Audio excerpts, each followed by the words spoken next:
안녕하세요. 30대 여자입니다. 얼마 전에 남편과 헤어졌습니다. 이렇게 헤어졌다고 사연을 쓰는 지금도 실감이 나질 않고 뭔가 남의 이야기 같네요. 결혼할 때는 저도 다른 사람들처럼 사랑하는 남편과 토끼 같은 자식들을 낳고 행복하게 사는 삶을 꿈꿨는데 어디서부터 잘못된 걸까요? 남편을 만나기 전 저는 회사를 다니던 평범한 직장인이었습니다. 하지만 제가 속한 부서가 남자 직원 수가 여직원에 비해 월등히 많았고 야근과 회식도 잦았어요. 그렇다 보니 체력적으로 너무 힘들었지요. 성격상 싫은 소리를 쉽게 하는 편이 아니라 어떻게든 버텨보려고 했는데 타 부서로 옮기기도 쉽지 않았고 일 자체도 제 적성에 맞지 않아서 정말 힘들더라고요. 결국 어거지로 3년 정도를 버티다가 회사를 그만두고 공무원 시험에 도전하기로 마음을 먹었습니다. 집에서 혼자 준비를 할지 학원을 다닐지 고민하던 끝에 그래도 오랜만에 다시 공부하는 거니까 도움을 받는 편이 좋겠더라고요. 집에서 노량진이 멀지 않았기 때문에 학원에 등록하게 되었습니다. 그곳에서 남편을 만나게 되었고요. 남편 역시 제가 다니는 학원에서 공부하는 수강생 중 한 명이었습니다. 남편과 제가 가까워지게 된 이유는 단순합니다. 공무원 학원에서도 나름 같이 공부하는 팀을 꾸려주는데 저희가 어쩌다 보니 한 팀에 속하게 되었거든요. 처음에는 6명이던 팀이 어쩌다 보니 다 나가떨어져서 한 달 후에는 남편과 저 두 사람밖에 남지 않았고요. 그러다 보니 둘이서 식사도 종종 하게 되고 아무래도 외로운 수험 생활을 하면서 정신적으로 의지를 했던 것 같습니다. 특히나 남편도 저와 마찬가지로 사회생활을 겪어본 사람이었기에 대화가 잘 통했거든요. 시험을 한 달쯤 앞뒀을 때는 서로 약속했습니다. 꼭 합격해서 정식으로 사귀자고 말이에요. 속상하게도 시험 결과는 좋지 않았습니다. 저는 바라던 공무원에 합격한 반면 남편은 안타깝게 마지막 관문에서 떨어졌더군요. 남편은 비록 자기가 떨어지긴 했지만 그래도 자기의 여자친구가 되어줄 수 있겠냐고 저에게 물었습니다. 사실 이미 함께 힘든 수험 생활을 보내면서 정도 많이 들었고 고마운 마음도 컸기에 남편의 고백을 모른 척 할 수 없었어요. 그렇기에 남편과 연인 사이가 되었고 물심양면으로 그의 수험 생활을 응원하고 지지했습니다. 하지만 남편은 이번에도 불합격을 하고 말았어요. 좌절하고 무너지는 남편의 모습을 보니 달리 해줄 말이 없었습니다. 사실 남편은 저와 처음 만났을 때도 이미 한 차례 낙방을 했던지라 정신적 충격이 몇 배로 커 보였어요. 지켜보는 입장에서도 차마 한 번 더 해보라고 할 수가 없었고 남편 스스로도 할 엄두가 안 나는 눈치였습니다. 무슨 말을 해줘야 할지 모르겠더라고요. 며칠 동안 연락이 닿지 않던 남편은 공무원 준비는 그만하고 대신 취업을 하겠다고 했습니다. 본인이 그러겠다는데 제가 뭐라고 할 수 있겠어요. 다행히 오래 걸리지 않아 남편은 지인의 사업을 돕게 되었습니다. 그나마 다행이다 싶었어요. 이후로 한 1년 정도 더 지났을 무렵 남편이 저에게 결혼하자며 청혼을 해왔습니다. 3년이란 연애가 결실을 맺는구나 싶어 감격스럽기도 했고 기쁘기도 했어요.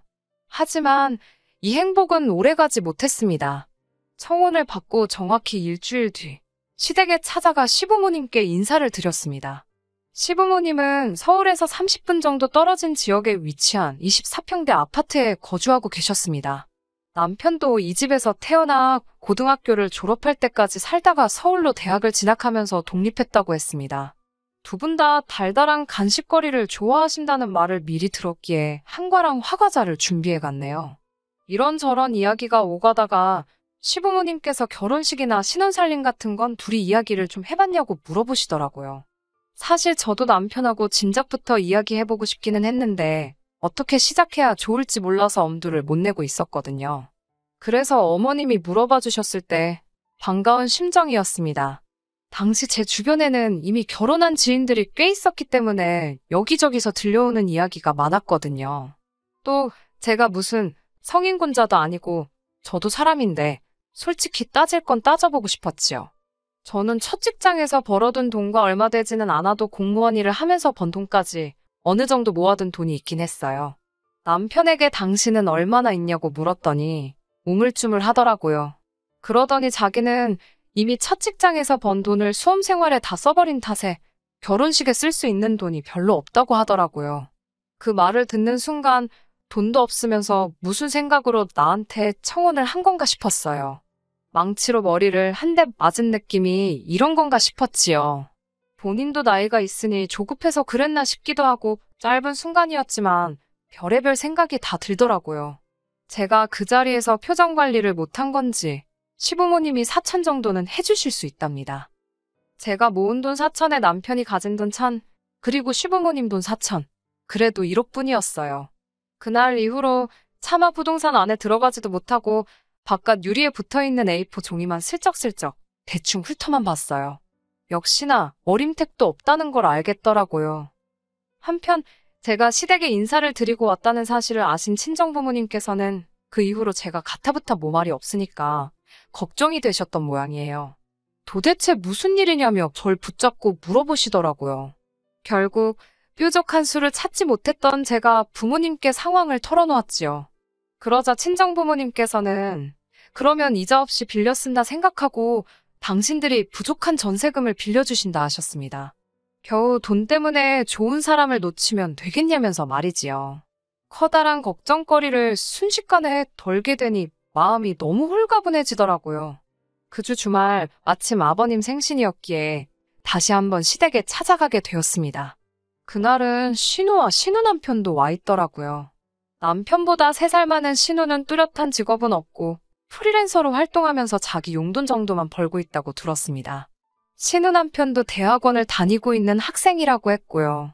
남편 말로는 애가 생겨서 부랴부랴 혼인신고를 먼저 했는데 애가 잘못되었다더라고요. 그래서인지 사이가 별로 안 좋다나요. 아무튼 아버님 생신상에 모여 다 같이 식사도 하고 이런저런 이야기가 오갔습니다. 그러다 제가 저희 친정에서 1억을 빌려주신다 하여 전세금을 해결할 수 있을 것 같다고 말씀을 드렸어요. 저는 시부모님도 그렇고 남편도 좋아할 줄 알았습니다. 그런데 순간 말 그대로 시간이 얼어붙은 것 같았습니다. 남편은 정말 감사한 일이라면서도 주변의 눈치를 살피는 듯 했고 어머님 역시 아버님과 신우 남편의 표정을 살피는 듯 했어요. 아버님께서는 왜 너희 아버지가 1억을 빌려주시냐면서 너희 둘 다 성인인데 너희들 이름으로 대출받으면 되지 않냐고 물으셨습니다. 약간 화가 나신 듯한 목소리였지요. 그리고 왠지는 모르겠지만 신우 남편이 밥을 다 먹지도 않고 먼저 일어나겠다며 자리를 박차고 일어났고 신우도 진짜 이럴 거냐면서 자기 남편을 따라 나가더라고요. 아무래도 제가 뭔가 말실수를 한 것 같았어요. 남편이 저에게 잠깐 이야기 좀 하자면서 방으로 저를 부르더라고요. 신우 남편이 평소에 처가, 그러니까 저에게는 시댁이네요. 돈 없는 걸 가지고 평소에도 신우를 못 살게 군다는 거예요. 그런데 이번에 처남, 그러니까 제 남편이 돈 있는 처가로 장가간다고 저러는 거랍니다. 제가 불난 집에 기름을 부었다나요. 너무 유치하고 어이가 없었어요. 한마디로 신우 남편 인성이 썩어 빠졌다는 건데 그게 제 탓은 아니잖아요. 무엇보다 제가 신우 남편이 속으로 무슨 생각을 하고 있는지 어떻게 알았겠어요. 다시 거실로 나오니 아버님은 아버님대로 저한테 잔뜩 화가 나셨더라고요. 하시는 말씀이 왜 저희 아버지께서 1억을 해주시냐입니다. 저희 전세금이 부족해서 도와주시고 싶어 하시는 거라고 다시 한번 제가 설명을 드렸더니 정말 그뿐이냐고 물으시는 거예요. 그럼 다른 뜻이 있어야 하는 거냐고 제가 물었습니다. 제 말투가 예의 바르지 못했다는 건 저도 인정합니다. 아버님께서는 혹시 저희 아버지가 당신과 기싸움이라도 지금 하려고 그러시는 거 아니냐고, 지금 1억으로 남편하고 당신 기죽이려고 그러는 거 아니냐고 따지셨어요. 제가 어이가 없어서 웃음이 다 나려고 하더라고요. 절대로 그런 거 아니니까 오해하지 마시라고 달래듯 풀어드렸습니다. 이때만 해도 솔직히 그저 나이 드신 아버님의 유치한 노여움 정도로 생각했어요. 하지만 결혼식을 올린 이후로 점점 뭐라고 해야 할까요? 이렇게 표현해도 될지 모르겠는데 남편을 포함한 시댁 식구들이 점점 염치가 없어지더라고요. 결혼식을 올리고 얼마 지나지 않아 친정 아버지의 생신이셨어요. 저희가 결혼할 수 있도록 큰돈을 빌려주시기도 했고 이자도 받지 않으시는 만큼 용돈을 넉넉히 챙겨드리고 싶었습니다. 그래서 남편에게 한 50 정도 드리자고 했지요. 그런데 남편이 펄쩍 뛰면서 자기는 자기 부모님한테 한 번도 30 이상 드려본 적이 없다는 거예요. 하지만 남편은 매달 시부모님께 20만 원씩 용돈을 보내드리고 있고 생일은 또 따로 챙기는 걸 제가 알고 있거든요. 반면에 저희 부모님은 이자도 안 받으시고 다달이 저희로부터 용돈도 안 받으십니다. 남편도 그걸 뻔히 알면서 그런 반응을 보이니까 솔직히 정 떨어지더라고요.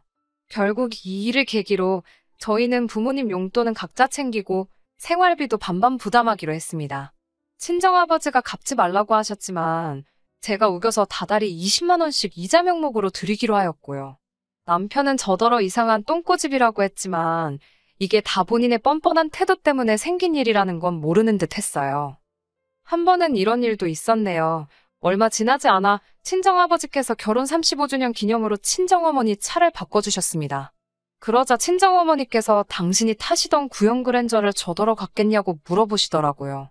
당시 저와 남편은 제가 처녀 때부터 타던 차를 같이 쓰고 있었기에 이참에 2대를 쓰는 것도 나쁘지 않겠다 싶더라고요. 그래서 좋다고 했습니다.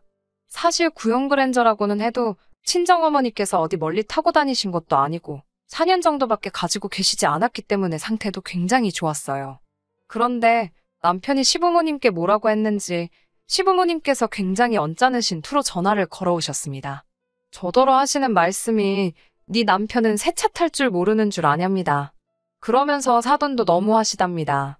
새 차를 사주시던가 아니면 차라리 중고차를 팔아서 돈으로 주시지 받는 사람 기분은 생각도 안 하시나 보다고 불평을 늘어놓으시더군요. 황당했지요. 안 줘도 그만인 차를 생각해서 주신 건데 막말로 동네 고철상에 가져다 줬어도 이보다는 좋은 소리를 들었겠다 싶었습니다. 듣고 있자니 이건 뭐 말 그대로 시부모님이 저희 부모님을 무시하는 거잖아요. 순식간에 화가 나더라고요. 그렇게 마음에 안 드시면 아버님이 한 대 사주시지 그러세요. 이제까지 뭐 하시느라 아들 차 한 대도 못 사주셨냐고 쏴붙여버렸습니다. 그러자 저더러 말하는 싸가지 좀 보랍니다. 싸가지가 없어서 죄송하고 남편은 절대로 그 차 못 타게 할 테니 걱정 마세요. 라고 말씀드린 뒤 전화를 끊어버렸어요. 얼마 지나지 않아 남편이 퇴근을 하더군요. 씩씩거리며 현관을 들어오는 폼이 딱 봐도 아버님한테 벌써 무슨 일이 있었는지 들었는 모양이에요. 저는 차키 내놓으라고 했습니다. 타지 말라고요. 내 차도 우리 엄마 차도 다 타지 말라고요. 네 능력으로 사서 타라고 했습니다. 그러자 진짜 치사하게 이럴 거냐면서 키를 안 주더라고요. 제가 보험에서 당신 이름 다 뺄 거고 도난 신고해버릴 거니까 장난하는 거 아니라고 타지 말라고 했습니다. 다음 날 아침에 보니까 자기도 치사하고 더러웠는지 차키 꺼내놓고 출근했더라고요. 치워버렸습니다. 어머님한테 문자가 와 있기를 줬다가 뺏는 게 세상에서 제일 나쁜 짓거리랍니다. 무시해버렸어요. 이뿐만이 아닙니다. 사실 그간 서로 간에 마음 상했던 일들을 하나하나 다 적자면 밤을 새도 부족할 거예요. 그래도 어렵게 부부의 연을 맺은 만큼 저나 남편이나 예전으로 돌아가기 위해 나름의 노력을 했습니다. 그렇지만 둘이서 아무리 노력해도 시댁 식구들이 얽혀버리면 금세 원점으로 돌아가 버렸습니다. 모든 것이 숲으로 돌아가 버리는 기분이었어요. 소용이 없더라고요. 그러다 최근의 일로 저희 두 사람의 관계의 종지부를 찍게 되었습니다. 얼마 전 신우랑 신우 남편이 결국 이혼을 한다는 소식을 듣게 되었습니다. 제가 워낙 그 부부랑 왕래가 없기도 했고 관심이 없었기도 해서 어쩌다 그 지경까지 이르렀는지 자세한 내막은 모르지만 소위 좋게 좋게는 아닌 듯 했어요. 남편도 자기 누나 일이라서 그런지 며칠 동안 표정이 안 좋더라고요. 하지만 저도 좋은 일도 아닌데 굳이 알고 싶지도 않아서 자세히 묻지는 않았습니다. 그러다 며칠 뒤 어머님으로부터 전화가 걸려왔어요. 만나서 할 이야기가 있다고 하시더라고요. 경험상 이렇게 각 잡고 밖에서 보자 하시면 안 좋은 이야기였기 때문에 저도 나름대로 마음의 준비를 하고 나갔습니다. 어머님이 말씀하신 카페에 도착하니 아버님도 같이 나와 계시더라고요. 저도 모르게 심장이 쿵쾅거리기 시작했습니다. 두 분은 제가 한숨 돌릴 틈도 주지 않으시곤 당신들 하고 싶은 이야기를 시작하셨습니다. 신우 이혼하는 거 들었냐면서 신우 남편 쪽에서 위자료를 요구한다더군요. 못돼 처먹은 자식인 건 진작에 알고 있었지만 끝까지 저러는 걸 보니까 아주 밥맛이라면서 욕을 하시는데 저는 그저 적당히 맞장구를 치고 있었습니다. 속으로 어디 가서 내 욕도 저렇게 하시겠지. 그런 생각을 하면서요. 그때 어머님께서 다시 위자료 이야기를 꺼내셨어요. 저더러 혹시 모아둔 돈 좀 없냐고 물어보시는 거예요. 당황스럽기도 했고 정말 없었기에 없다고 말씀드렸습니다. 그러자 아버님께서 니네 아버지 돈 많다고 니들 결혼할 때 1억 톡하고 내놓지 않았냐면서 거기다 한번 물어보랍니다. 제가 그 돈은 그때도 말씀드렸다시피 빌려주신 거고, 그리고 저희 아버지가 왜 신우 위자료를 빌려주셔야 하냐 했어요. 그러자 아버님께서는 그럼 너네 결혼할 때 우리가 해준 4천만 원 내놓으랍니다. 우리는 쪼잔하게 빌려준 게 아니고 그냥 준 거였지만 저하는 꼬라지가 마음에 안 들어서 다시 돌려받으셔야겠다고요. 그 돈을 저를 주셨어요? 아버님이 저를 보고 주신 거라고요. 남편이 저한테 장가와야 되는데 돈이 없으니까 주신 게 아니고요. 라고 제가 따지자 그딴 거 모르겠고 당신 돈 내놓으랍니다. 정말 옛날 개그처럼 기가 차고 코가 차더라고요. 그 돈 막말로 무슨 제가 핸드백 하나라도 샀으면 말을 안 해요. 전세 구하는데 다 들어간 거 뻔히 하시는 분이 그러시니 진짜 웃기더라고요. 아버님은 혼자 씩씩대시더니 저더러 기다리랍니다. 그러더니 남편한테도 전화를 거시더라고요. 저도 차라리 잘 됐다 싶었어요. 이 자리에서 뭐가 됐던 간에 아주 결판을 지어야겠더라고요. 얼마 지나지 않아 남편도 금방 도착했더군요. 저와 시부모님 표정을 보고 분위기 파악이 됐는지 짜증스러운 얼굴로 무슨 일이냐고 묻길래 제가 아버님이 4천만 원 돌려달라신다고 짧게 대답했습니다. 그러자 아버님께서 네 마누라 말하는 사가지가 아주 개꼬라지라서 내가 그 돈 돌려받아야겠답니다. 지금 당장 가져오라고 아주 호통을 치시더라고요. 남편은 저를 보더니 너는 빨리 죄송하다고 못하냐면서 앞뒤 사정은 들어볼 생각도 안 하고 눈을 부라리더라고요. 카페에 있던 사람들이 수군거리는 소리는 들리지도 않는지 말이에요.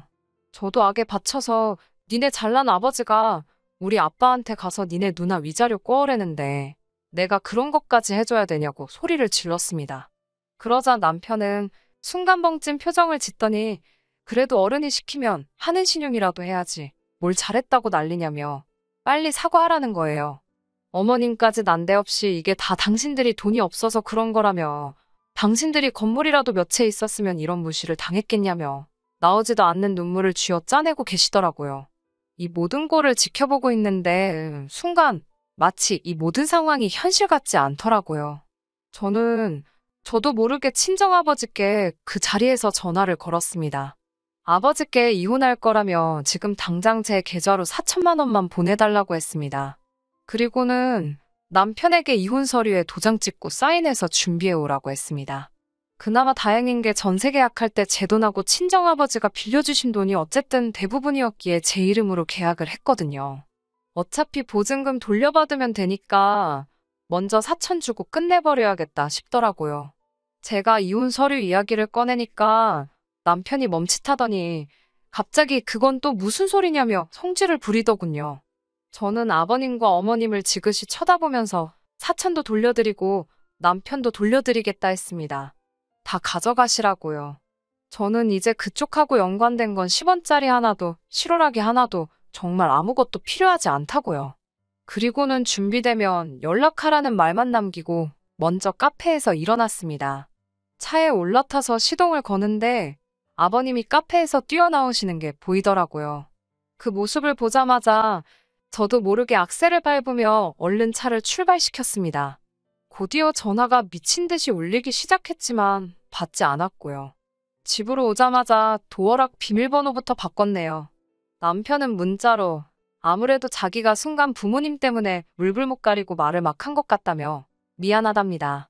신우에 관한 일은 자기가 부모님과 잘 해결할 테니 신경 쓰지 말라며 장인어른께 잘 말씀드려 달라고요. 문자는 그냥 삭제해버렸습니다. 그런 식의 연락이 한 2주 가까이 오더니 결국은 남편이 이혼 서류를 가지고 저희 친정으로 찾아왔습니다. 친정아버지께서 현관 밖에 서 있는 남편에게 죽기 싫으면 서류만 놓고 꺼지라고 그러시더라고요. 쫄보 같은 인간, 서류만 놓고 정말 갔더군요. 들리는 소문으로는 저랑 갈라서면서 다시 시댁으로 들어갔답니다. 문제는 시댁으로 들어가고 나니까 제가 일하던 사무실까지 출퇴근 거리가 어지간히 멀어졌나 봐요. 차도 없잖아요. 아니나 다를까 하루가 멀다 하고 지각을 일삼아서 결국 잘렸다고 하더군요. 이제 그 나이에 어디 가서 무슨 일을 해서 먹고 살련지 뭐 알아서 살겠지요. 끝까지 들어주셔서 감사합니다. 오늘의 사연은 여기까지입니다. 구독과 좋아요, 알람 설정 부탁드리고 더 좋은 사연으로 다시 찾아뵙겠습니다. 감사합니다.